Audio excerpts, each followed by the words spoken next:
Y'all read the title? Let's get to it. Here's how you make a Power 4 Slayer type beat. First, you gotta start off with a sample. I started with Linkin Park, Somewhere I Belong. For the sample, I put a good bit of effects on it to make it distorted and not super like harsh on the ears. Reverb, EQ, you know, I messed with the EQ this time, and a soft clipper to not only soft clip it but distort it. Here's what the sample sounds like. I wanna heal, I wanna feel what I thought was never real. I wanna let go of the pain I felt so long. Erase all the pain till it's gone. It sounds so good. I could really listen to it forever. I like it a lot. I EQ'd it. Here's what it sounds like without any effects, just to show why I made the EQ this way. When alone and the fault is my own, and the fault is my own. I wanna heal, I wanna feel what I thought was never real. I wanna let go of the pain I felt so long. Erase all the pain till it's gone. I mainly took the low end out of the EQ, put up the high mid frequency because that's where the guitar and the vocals are, and I wanted that to be more sharp. I took out the low mid frequency a little bit because I feel like too much of it made it sound like it had too much low end, and I didn't really want that because this beat I wanted to be super distorted. So here it is with effects. I wanna heal, I wanna feel what I thought was never real. I wanna let go of the pain I felt so long. Erase all the pain till it's gone. In honesty, I just wanted it to sound full, but I didn't want it to sound flat.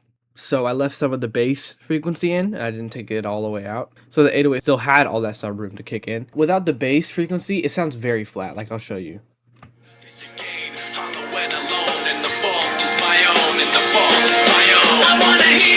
It sounds too flat, but if I were to put the bass back, it sounds good. You still hear the guitar, but yet there's still room for the 808 to kick in the sub area, which is plenty. And I made a second section for the sample. Right here, I just got the instrumental from like this instrumental splitter site because my FL Studio does not have the instrument splitter on samples. Here's just the instrumental second part of the song.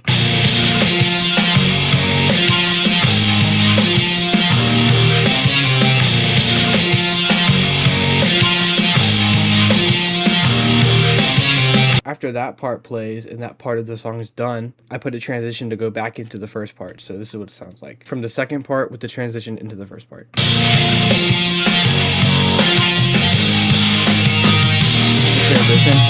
with the vocals back in.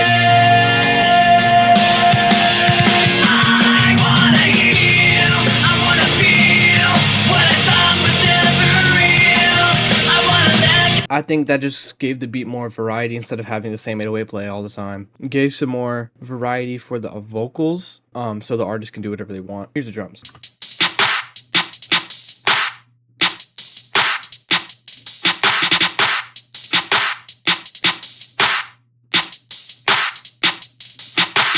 Not that many elements compared to what I usually do. Here's the hi-hats.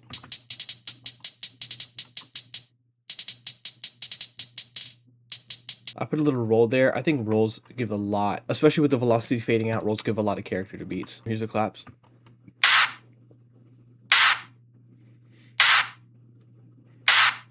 Cymbal claps. Another clap to layer with that clap.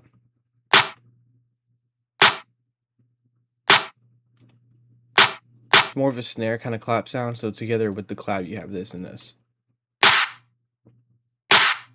So it has like a fade out kind of thing, but it also has that punch from the second clap added in. Open hat.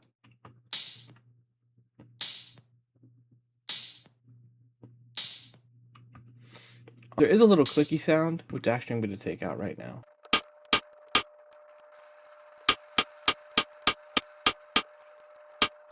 I put a fade out on here. Like if I were to take this fade out off, you hear that? It's like a annoying frequency at the end of it that I just don't like. I want it to sound clean and sharp. So if you fade it out, it'll, you know, fade out and there's not whatever, you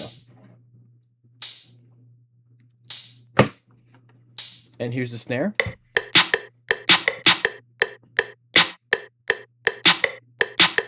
Snare rolls at the end of loops of like drums does a lot with the velocity roll up too. It does a good bit. I like doing that a lot. It makes it feel more complete in my eyes, at least. Here's the first 808.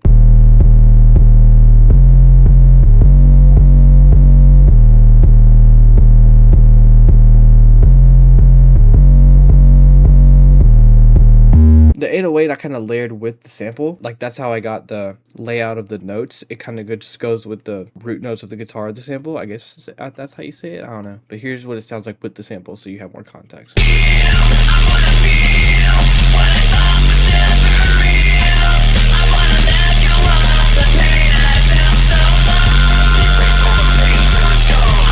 It goes really well with the sample, and you're probably thinking like, how did he distort that so well? He's a goat. I actually love this guy so much. He's so sexy. Nobody said that. This is how I did it. Super simple. Soft clipper, wave shaper, boosted it up. For the master, I hard clipped it. And for the 808, also what you want to do, the velocity right here, you just put every single note up. Putting a soft clipper, a wave shaper, and your velocity up, and hard clipping the master, those 4 things will give you like instant distorted crazy 808s. That's my main method of getting 808s distorted in a song. In Power 4, there's that part where it's like I don't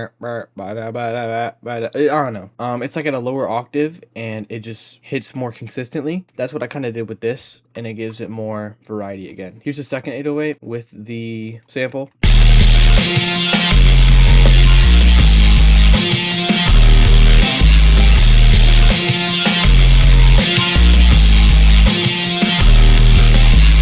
Still kind of following the same notes as the first 808 pattern, but just in a different form. Here's the final beat.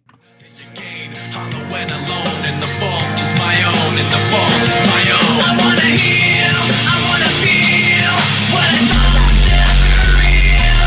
I wanna let go of the pain I felt so long.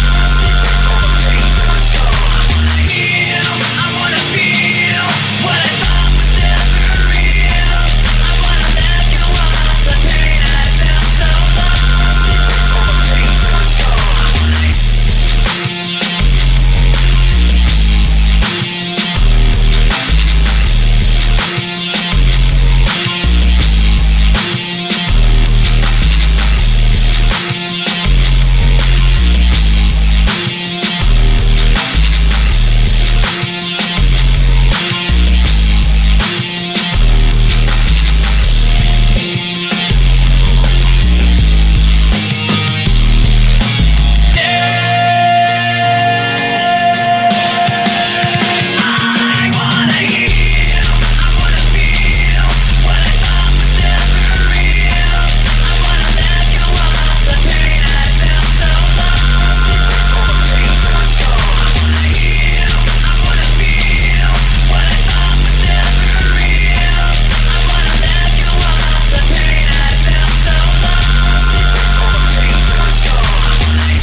When I first made this, I was like in a I don't know what I was in. I think I was like in a flow state or something, because this is crazy. I heard this song and the power chords of the song, I think is what it's called, of just the guitar. I have like this indescribable love for just like good sounding chords. Like for an example, that last chord of "Too Bad" by Too Hollis, where he's like, "It's so easy, it's so where." Bro, what is this guy doing?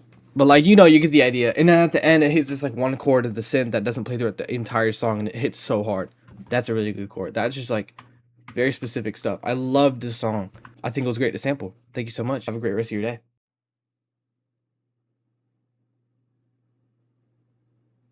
Stop. Stop looking at me. Why are you smirking?